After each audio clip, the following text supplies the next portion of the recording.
And that breaking news right now at noon, 3 violent criminals who escaped from the Dekalb County Jail are now back in custody. So we have 3 inmates. They just don't walk out of a jail. Not unless something is broken, not unless someone is watching, and not unless multiple warning signs were ignored. Because when 3 inmates escape custody, this isn't just a mistake. This is a system failure. Didn't just walk out of the jail, and that was very, very good observation, because they didn't walk out, they rappelled out of the jail from the 8th floor.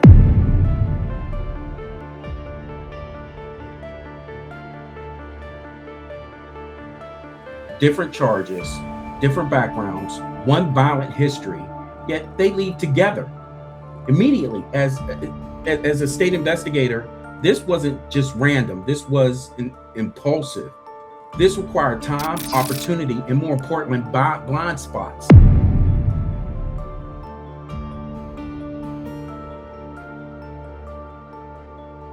Every day in Clayton County, how many more people are going to die in this jail? How many more people are going to escape? You know, Clayton County have had three murderers that escaped from Clayton County, all separate, not together. Because this case didn't just end at the jail door. It ended hundreds of miles away in my territory in Miami.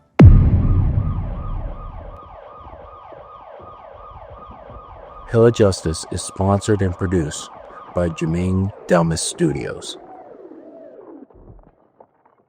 Welcome to the channel where we're breaking down America's most shocking cases with expert insight and evidence everyone else missed. So we have 3 inmates. They just don't walk out of a jail. Not unless something is broken, not unless someone is watching, and not unless multiple warning signs were ignored. Because when 3 inmates escape custody, this isn't just a mistake. This is a system failure. And I'm going to show you exactly how it happened, why it happened, and why every American should be paying attention to this. Because this case didn't just end at the jail door. It ended hundreds of miles away in my territory in Miami, with a terrified civilian trapped, kidnapped inside a moving vehicle. And here's the part that should stop you cold. This wasn't unpredictable. This was preventable. I'm Jerome Hill, former police officer and state investigator, and with me is retired Sheriff Victor Hill. Subscribe, comment, and like, and share with your folks. I want to get right into it because this just doesn't make any sense. We got 3 inmates escaping from the Dekalb County Jail. Different charges, different backgrounds, one violent history, yet they leave together immediately. As a state investigator, this wasn't just random. This was impulsive. This required time, opportunity, and more importantly, blind spots that should have been looked at. And when I hear blind spots, I start asking these type of questions that most people don't. Why? Let's identify the subjects. We got a subject matter expert with us because in the next county over, he used to control a jail. Brother, some of your thoughts. Well, you know, it's interesting. You said that these guys didn't just walk out of the jail, and that was very, very good observation, because they didn't walk out. They rappelled out of the jail from the 8th floor, where their maximum security is. The reason they put maximum security on the 8th floor is it should be harder for them to get out. But you got to understand that the 8th floor at the Dekalb County Jail is really the 16th floor. And the reason I say that is because each floor has 2 levels to it. So you got to imagine the amount of sheets they had to tie together to rappel out of that window. And these are security windows. So the fact that they were able to break or burn through the windows, I actually sent you pictures of that window and pictures of the sheets that they rappelled down off of. Now, I've been rappelling before. I don't know if you have, brother. I know we didn't rappel together, but you know, that's pretty impressive. Because when I rappelled, it wasn't 16 stories high. It was high, but not that high. Right. And of course, that was with the safety material in case something went wrong or something like that. Tells you a level of desperateness too, right, on their part. Exactly. So that right there is impressive within itself. And I hate to give any type of impressions to criminals, but it was what we would refer to as a daring escape. And just how they got out was at physical risk to themselves, but they successfully managed. Right. So we have these three guys. One of them wanted on felony charges, murder level exposure. He has on him.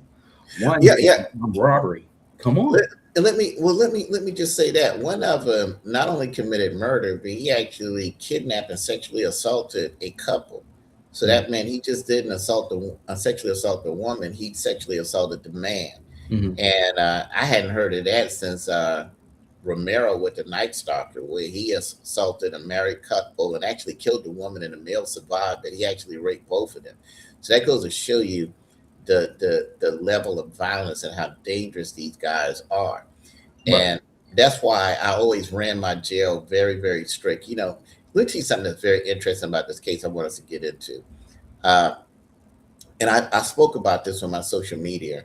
I would tell my jail commander and my court commander, I would always tell my jail commander, listen, if someone escapes from this jail, you can go ahead and escape from this job before I arrive, because there's no such thing as an escape.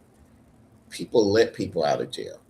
They get help from the guards, or either the guards are so negligent and not doing their jobs and sleeping on the job and not checking anything that you just might as well leave the door open. But there's no such thing as an escape. If everyone is doing their job, there shouldn't be an escape. And I was very, very clear on that. And in my 15 years as sheriff, I never had an escape. There was never an escape from the jail. And that was for a reason. And that's because I had to have an iron fist, not just on the criminals, but on the guards and the commanders, because that's where the problem really started. If you see a jail that's drug infested, if you see a jail that's infested with contraband or whatever, that stuff doesn't magically float in there. So that means the guards are a part of it, or they're at least allowing it. And they could be allowing it intentionally or unintentionally, just by being negligent, not doing their job, playing on the phone, flirting with their wife or husband. And meanwhile, the inmates are just running havoc. So there's no such thing as an escape. If everyone's doing what they're supposed to do, and let me just say this, because I know you got some things you want to say. Number one, where's the perimeter patrol? When you got a jail like that that's 16 stories high, it should be circled at all times. There should be spotlights going up and down that jail at least every hour to look to see, is there a broken glass or anything like that? Is there a drone coming? So that there alone should have stopped it, if they even got that far. But they shouldn't get that far if everyone's doing what they're supposed to do on the inside. Now, ironically, I made the statement yesterday. I said, I don't know who the jail commander is, but if I was sheriff there, they wouldn't be the jail commander anymore. They'd be gone. Ironically, I found out that the jail commander is actually someone that used to work for me years ago that I did fire. And I want you to think about this. The person who's the jail commander of the Clayton County Jail now, which you and I did a story on, is someone I fired and that was brought back. And not only given his job back, but put in command of the jail. There's a reason that you have to fire people consistently when you're in charge. It's not because you hate people. It's not because you don't want to see them without a job. If you don't, it's almost like the NFL football team. If you want to win the Super Bowl, you're going to have to make cuts. If you got people who are not performing, there's no way you're going to use a Super Bowl if you just keep them on. If civil service and protecting people's job, no matter how lazy and dysfunctional they are, was at the Super Bowl, nobody would probably win. But because they make cuts and because they recruit the fastest and the strongest, that's how you win Super Bowls. You're looking for a guy like Josh Allen or somebody like that. Football is your thing, but I'm giving the analogy. Mm-hmm. The same thing is true in law enforcement, but the stakes are higher, Jerome. We're not talking about winning a Super Bowl. We're talking about life or death. Right. So if you got a slack guard, if you got a slack jail commander, people can and will die. 7 people have been murdered at the Clayton County Jail. No one was never murdered during my 15 years here. I'm happy no one got murdered here, especially where we're right on Christmas. It's Christmas Eve while we're filming. They kidnapped a person to take them to Miami. Right. To Miami. Had they not been intercepted, right, how do we know they wouldn't have murdered that person yet? We don't have information whether it's a female or a male yet. We don't know. But if they were that desperate to do that, letting that person go could have actually been a way they got captured. So who knows how that could have ended if they weren't lucky enough to find out that it was a Lyft driver they were with and tracked the car and intercepted. There's still a lot of information that hasn't been given yet. You saw the press conference. But right. Go ahead. Right. And it comes down to correctional doctrine. This is where what I use inductive reasoning when it comes to this. And this is how we're building conclusions from patterns. Well, from what you just told me right now, the pattern is that you had a jail commander that you let go. He was able to go ahead somewhere else, and now that three individuals left that jail unscathed all the way down 600, 700 miles away down to my hometown here in Miami. Exactly. Which is, we got a problem right there. Somebody is dropping the ball. That is an administrative command decisions that are made at the very top that is breaking down. So you got high risk inmates. What are you doing to test staff boundaries? Are you probing any type of routines? Are you watching? Because I know they're watching the shift changes. I know they're looking at how to exploit fatigue on the correctional officers. So this escape didn't just begin that night. This was weeks in the planning, and you had to know this. This is where everything collapses on the sheriff there, who tried to, in many ways, explain away her faults in this situation. Yeah, I agree. She said something very interesting. She said that she doesn't, I don't rule by fear and intimidation or authority, whatever she said. She rules by faith and prayer. And listen, I won't criticize that. I'm a man of faith and prayer as well too. But faith without works is dead. And I'm gonna tell you this: maybe we need to think about fear and intimidation. My critics have often said that I rule by fear and intimidation. Well, I don't apologize for that. Criminals need to be afraid. And unfortunately, employees need to be afraid too, because if they don't, they sleep on the job, which is obviously what happened here. Because like I said, if everyone was on top of their game, it wouldn't happen. And if fear and intimidation keeps people alive, then I'm all for it, and I always have been for it, and I don't apologize for it. No one was murdered at my jail. No one escaped from my jail and kidnapped somebody and went all the way to Miami.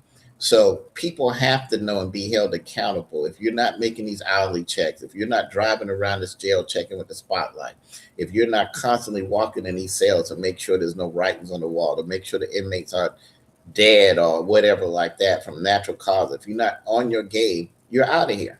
Right. And of course, you make enemies when you run something that strict. And of course, we know I made a lot of enemies, and we know the story of how that resulted from there. But maybe we need to think about that. There was a time where you couldn't be the sheriff. You couldn't. And when the sheriff's office was created, and when they became legendary back in the Old West, they weren't effective sheriffs because they were leading by faith and prayer. They were gunfighters, and they kept order. Right. And people knew better to come to town and act crazy. Right. And so now, what people get caught up in is how Hollywood portrays jailbreaks, right? And so these escapes don't usually involve explosions or elaborate tunnels and so on and so forth. This is actually something that you could go ahead and plan for. What is the routine complacency here? And one of the biggest things that she talked about was the infrastructure. You had to know the infrastructure was weak before. So what were you doing to shore it up with either manpower and or other devices? What were you? And maybe she was screaming to maybe the county commissioners about this and so on and so forth. But don't get on TV like that. Let me tell you something. That sheriff and the sheriff were in my county. They call it, well, this jail's 20 years old. This jail's 30 years old. For a jail, that's young. Mm-hmm. Most jails are 70, 100 years old or whatever like that, because jails aren't something you just build every 20 years. Right, you don't get innovative all the time. Exactly. You upgrade them, but right. The very expensive something. You can't be building a jail, every 20 years. And the jail in my county is a jail that was built in a way that if it ever got overcrowded, you could expand different pods or whatever to add to the jail. Anticipation that, hey, the jail population may grow. Enough land and everything was done for that. Okay, well, I say that to say this. Even if you built a new jail, let's say you gave both of these sheriffs, and there's another sheriff that's asking for a new jail. Even if you gave them a new jail, if you have no control of the inmates, they're going to tear that up too. Mhm. They don't tear up a jail because it's 20, 30 years old or whatever. They tear up the jail because there's nothing in place to stop them from doing it. I had a protocol for doing it, and it was a way of controlling controlling violent, destructive inmates with nonviolent manner. And of course, they criminalized that. Of course, we know it was political, but I bring that up to bring this up. Law enforcement is getting away from or criminalizing preemptive moves, prevention. Now it's a lot of we respond to something instead of preventing and controlling it or doing preemptive things, even though we're trained to do preemptive things. And even though the law allows for it, of course, judges and prosecutors can play with the law and criminalize it anytime it's somebody they don't like or for a particular reason. But most law enforcement leaders today seem to either not be interested or shy away from preemptive things. Now, why? There's probably a lot of reasons for that, but let's look at this here. Look at the reaction. They're saying we were able to solve this because we listened to the phones. Okay, you should be listening to the phones before this happened. Mhm. There's technology out there that when people say keywords, because all these calls are recorded, that even if you don't have a group of people sitting there listening to all the calls as you should, because jails that are serious about security listen to all of these calls to make sure that these folks aren't planning anything or to make sure that they're not talking about bringing contraband and stuff in the jail. But even if you don't have the manpower to do that, there are keywords that can be programmed with technology that when it's said on these recordings, someone should be listening, be it pickup, escape, Should be flagged. whatever, drugs or whatever like that. And then that way, at least if you're saying you don't have the manpower for someone to listen to all these calls, at least you should have the manpower. Hey, this is a call we need to listen to make sure. If that protocol was in place, and if people were looking at it as this is a technique, not just to have a tape recording, so in case someone escapes or in case someone kills someone later, we can go back to it. Why not use it preemptively? And if someone had listened to this call, they would have already known, hey, something is up.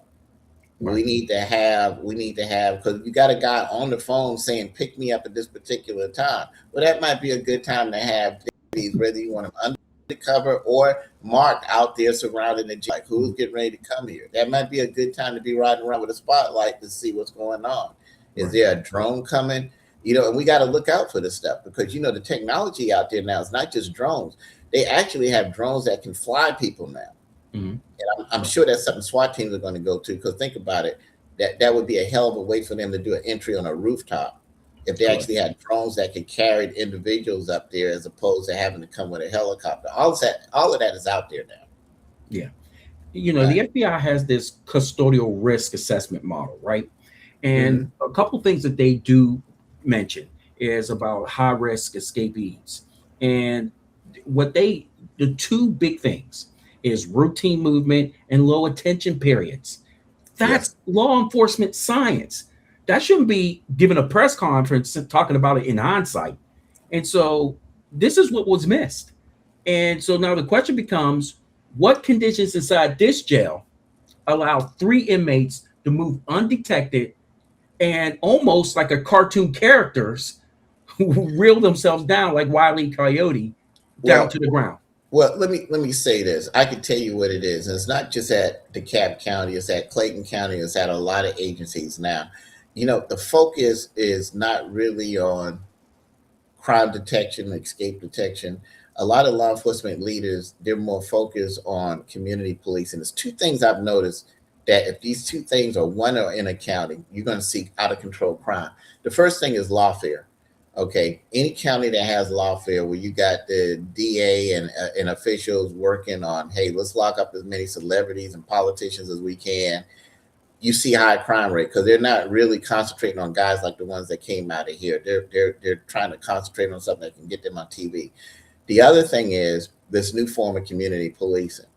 Any county that the leader is big on that, and this particular sheriff you'll see a lot of videos with her making dancing and singing videos and stuff like that. And that's fine. But that doesn't stop criminals from rape, robbing, and murder and escaping from jails. It may be a feel-good thing. It's something obviously she's very good at. I think she probably has a talent in music and dancing. and that's good, but that doesn't correlate to law enforcement or whatever like that. This particular sheriff, and I don't mind saying it, and I don't mean it inappropriate as a compliment. She's a very attractive woman, and that's rare when you see that. But let me tell you a story about that. When I was a rookie cop and I first got to Atlanta had its first black female police chief, and she was an extremely attractive woman. I think we all had a crush on her, but they killed 365 people the same year she became chief. Being an attractive woman doesn't stop crime. So when you see a focus, and she was extremely attractive, she even made Atlanta magazine and posed, and everyone was impressed, but it didn't impress the criminals to where they wanted to stop rape, robbing, and murdering people. You see what I'm saying? Yeah. So even though we applaud that and we enjoy that, it doesn't really correlate to law enforcement and what it takes to keep a county or a city protected. Right. So I want to focus on the fact that we have one inmate slipping through the cracks. That's a failure, right? But you have 3 inmates moving together. That's a pattern. And patterns just only tell me basically where to look next. I enjoy that. Let's bring the pattern on. But the fact of the matter is, you got a pattern now at Dekalb. Fix it. I don't know how better else to say that. But it isn't coming on there talking about your God. Nobody cares about that. Get the work done, because those 3 individuals leaving Dekalb County Jail, coming into Florida, could have killed any one of these Florida residents.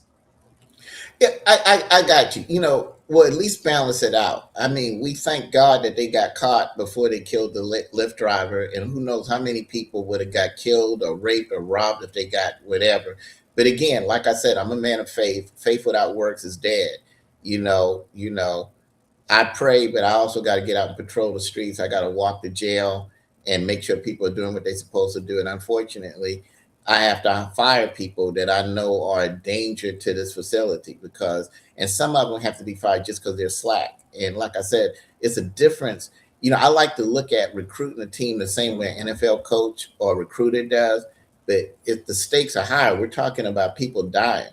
So that's why I was very stickler. I don't apologize. My jail commanders know somebody escaped. You can go ahead and escape and get them out of pass home, because that's it for you. Because obviously you're not leading. If Brian Nichols comes and shoot up this courthouse, my courthouse commander knew that they need to be gone by the time I get there. Because if everybody's on top of their game, it shouldn't happen. Right. And when you see slackness, like what we saw years ago with Brian Nichols, with those familiar, you got a guy that's basically a football player, and you got a lady old enough to be his mama by herself escorting him and taking handcuffs off of him to put him somewhere, and he takes advantage of the situation, and she's fortunate she didn't die, but 4 people died that day as a result of that. Just common sense. Hey, this guy has ability. Just looking at him, we need not just 1 man but 2 men with him. It wouldn't have happened. Right. So they just a little bit of common sense of prevention. Yeah, and talking about common sense, we got a person who or 3 individuals who take a civilian asset, the civilian themselves in a car. We know this for sure. We know criminals on the run, they prioritize what? Speed, getting somewhere fast, getting distance away from somebody. And number 3, they want low suspicion. When they do something like that to a rideshare person, that low suspicion gets out the window. They are 1 step away from murdering somebody. I agree. So instead of going ahead singing and dancing, or at least trying to give yourself an attaboy on your back in a press conference about we got him, that's all that counts. No, you're wrong. You're absolutely dead wrong, because that person, these individuals could have took out that person. Easy. I agree. And we don't know what happened to that person along the way. I mean, they had to stop and get gas. We don't know if they assaulted him, that they punched him, kicked him. It could have been a female. Did they could have sexually assaulted her if it was a female. Well, hell, this dude sexually assaults both sexes, so we don't know. But we don't have that story yet. There's a lot of stuff that hasn't been answered yet. And, again, the ball was dropped inside as well as outside, meaning there was no perimeter patrol. That could have stopped it. But inside, there were a lot of balls dropped. And, a lot of people would be on administrative leave without pay today if they worked for me, because there's no way that should have gotten that far. It shouldn't have. Right. And this is where it always seems to work this way. When institutions fail, the public absorbs the pain all the time. I agree. And this is where we need competent leaders to come in. And even if there was some type of failure, let's just say for some odd reason it was beyond their control, take responsibility. Yeah. Don't go ahead and try to mitigate the damage. There's no mitigation to have there. And don't go ahead and talk about some mythical spirit. Let's stick with what's germane right here. I don't know about mythical, but faith without works is dead. I'll say that. And there needs to be some work done. And again, I think what has happened, if we're going to be honest, the best thing about the office of sheriff is that it's elected. The people get to elect who the sheriff is. But sometimes the best thing can be a two-edged sword.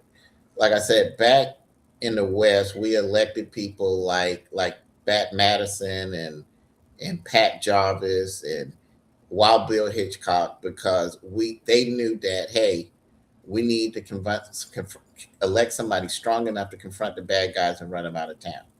So that's what they did. Well, as time has gone on, things have gotten political now. So I don't know when these elections go down if people are really thinking, we really need a real sheriff here. We need a gunfighter, especially someplace like Metro Atlanta. And a lot of times those type of people aren't even running. So it's not necessarily you can blame it on the voters who actually ran. That out of the people you had to choose from, was that type of individual running. Even if you look at a county like DeKalb and Fulton and Clayton, which are some of the few counties left in the United States that still have a county police and a sheriff. That's rare now. You rarely see that because it's actually unnecessary taxpayers' money being spent just so the commissioners can have their own police force and play sheriff.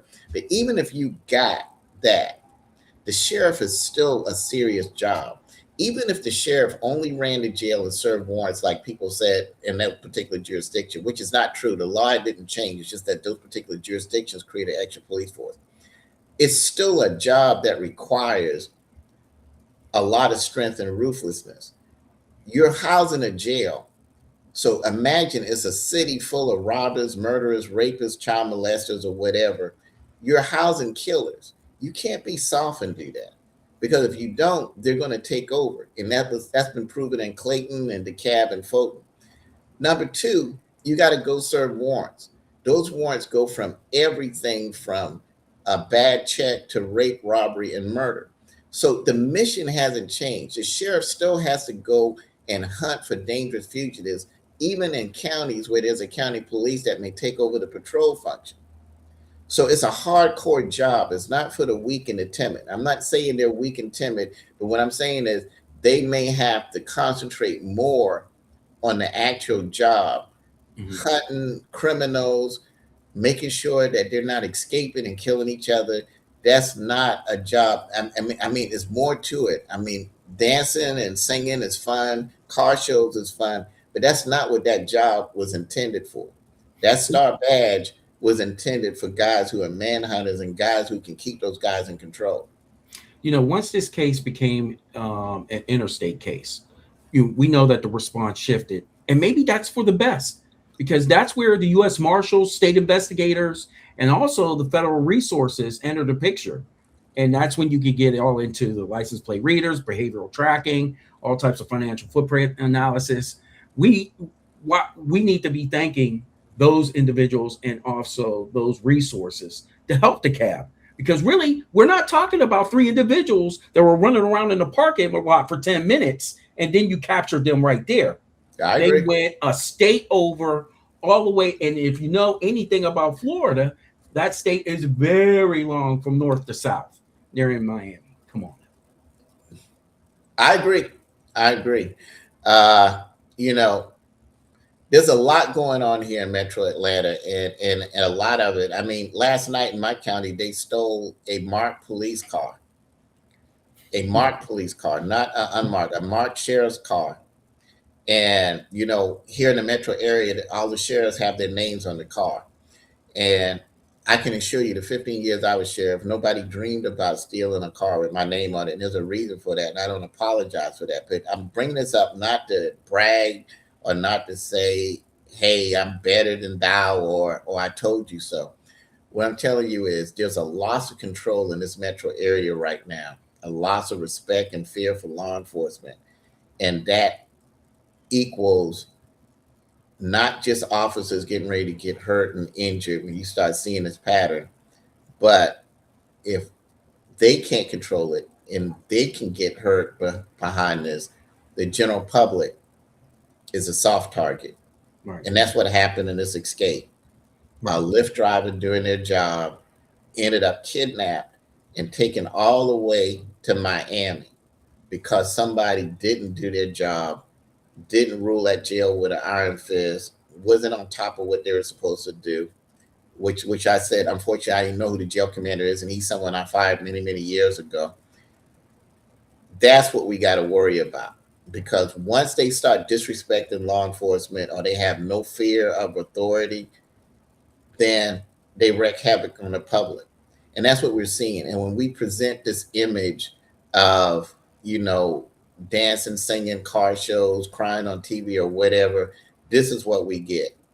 And also when we have counties where the DA, which is really the highest law enforcement in the county and really sets the tone for everybody. And when those DA officers, if you look at the CAP, they have a history of lawfare. They killed one sheriff when he got elected. They put the CEO in jail for something he had to appeal. I mean, the same type of craziness we saw going on in Clayton County went on in DeKalb County, and he actually had to go to prison like I did.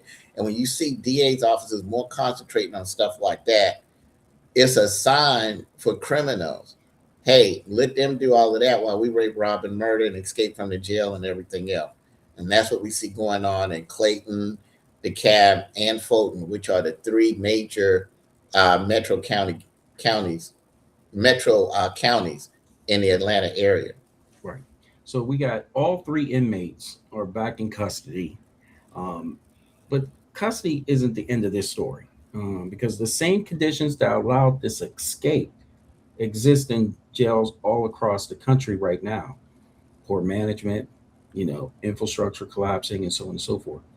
But the next time, the outcome may not be, and it may not end in a rescue.